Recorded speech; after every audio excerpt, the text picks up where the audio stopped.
In today's video, we're going to look at three different things which are often confused.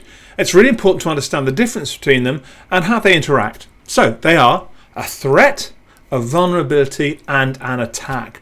What does each of them mean? Well, the first one to talk about is a vulnerability.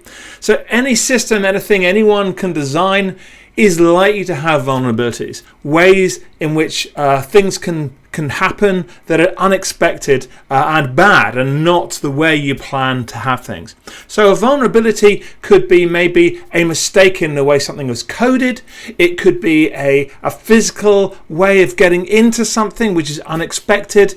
It could be the way that a protocol was designed, which might allow someone to replay some data and get information they shouldn't do. So that's a vulnerability, something that can go wrong. So a threat is an instance of something that might try and make use of that to do an attack. So a threat could be somebody or something which is going to try and get at your data, try and stop your application running as you expect.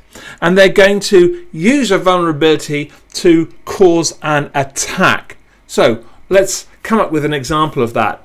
Let's say that there's a vulnerability in your web server. You're running a web server for your company and there's a vulnerability. Maybe somebody coded it wrong, and if you go to a particular address, something bad is going to happen. It's going to leak lots of data. So that's a vulnerability.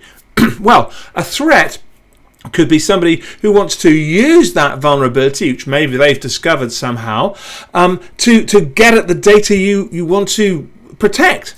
And the attack is when they go in and actually make use of that vulnerability and do that. So a vulnerability allows a threat to take place and use an attack, create an attack which does the bad thing. So those are the three useful things to understand: a threat, a vulnerability, and an attack.